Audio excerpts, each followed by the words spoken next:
फक्त गावकऱ्यांनाच नाही, देवाला पण फसवतोय हा. उघड की पोत उघड.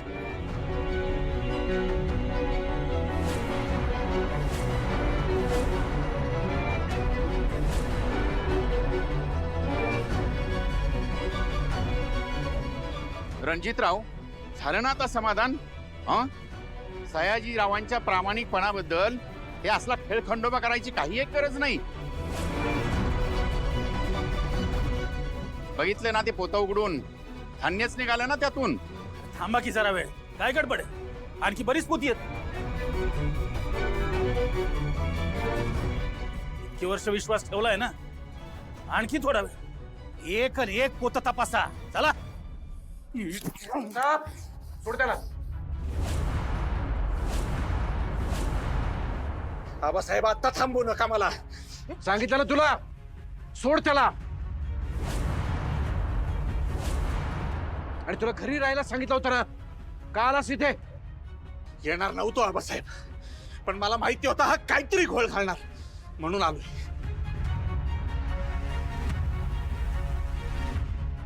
वा सयाजीराव, हे बरं आहे. स्वतः पाप करायचं, वर शिरचोरी करायला मुलाला अंगार पाठवायचं.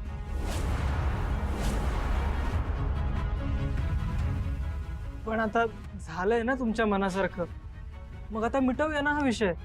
बघा बघा किती मा झालाय सयाजीरावात. त्याचा नोकर पण त्याचीच भाषा बोलायला लागला आता. ए थांबा सगळे, होऊ दे तुमच्या मनासारखं. तपासा रे सगळी पोती. बघ रे.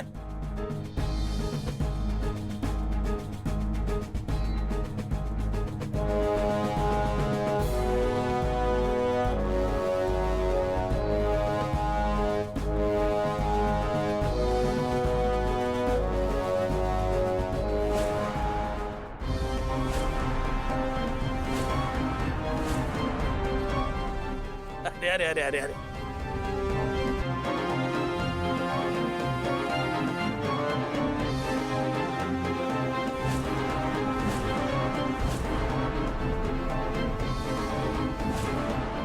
बघा, या चोरावर विश्वास ठेवत होता तुम्ही. कधीपासून सांगत होतो मी, या सयाजीरावावर विश्वास ठेवू नका, फसवतोय तुम्हाला.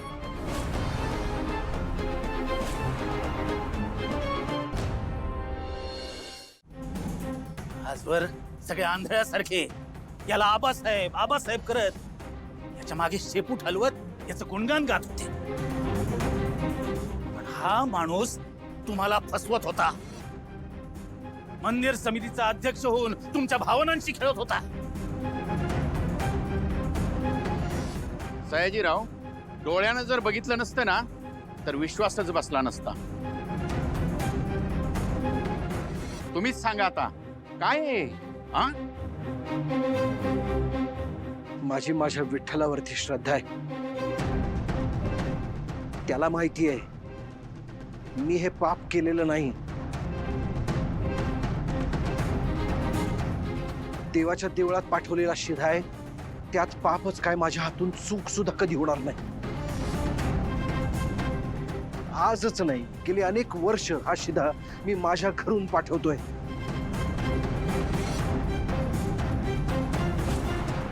यात नक्कीच कोणाचा तरी डाव असला पाहिजे. अरे देवा, चोर तर चोर, वर शिरजोर.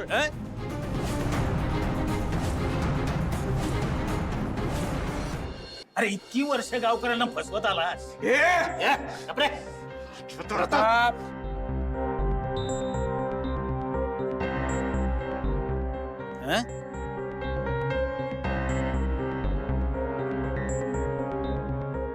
नाही, आज तुझी चोरी उघडी पडली तर म्हणतो कोणाच तरी डाव आहे.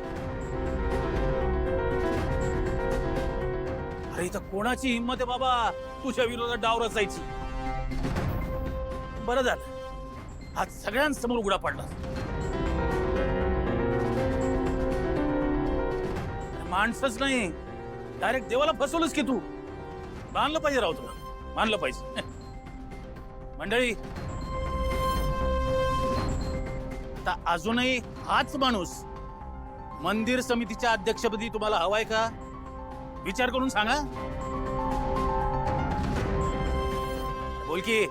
बरोबर आहे तुमचं. संजयराव पदावर नकोच आहेत. एवढं होऊन सुद्धा तुम्ही अध्यक्ष राहणार असाल तर निर्लज्ज पण आहे. सयाजी, अरे अजून किती वेळ शांत उभं राहणार आहेस का? अजून काहीतरी खोटं नाटक कारण सांगून गावकऱ्यांना फसवण्याचा प्लॅन आहे तुझा?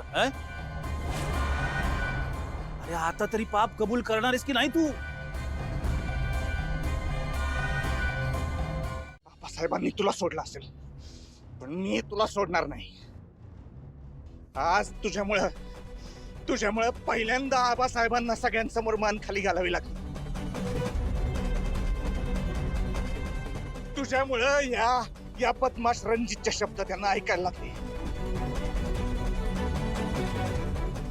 तुझ्यामुळे इतक्या वर्षात पहिल्यांदा गावकऱ्यांनी आबासाहेबांवर अविश्वास दाखवला.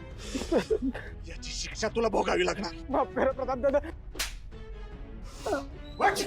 वच! प्रताप, प्रताप,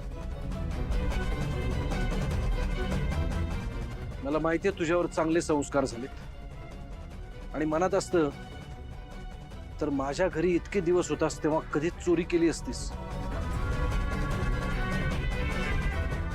एखाद्या रात्री माझ्या गळ्याला सुरी लावून सुद्धा तू तिजोरी खाली केली असतीस. एक वेळ ते पण मी समजून घेऊ शकलो असतो, पण आज तुझी नियत फिरली. आज तुझे काही केलंयस ना त्याला माफी नाही मिळू शकत नंदी. अरे पैसे मागितले असतेस ना तर दिले असते मी तुला, पण गावकऱ्यांच्या मनाशी खेळणं बरं नाही. अत्यंत चुकीचं वागलायस तू.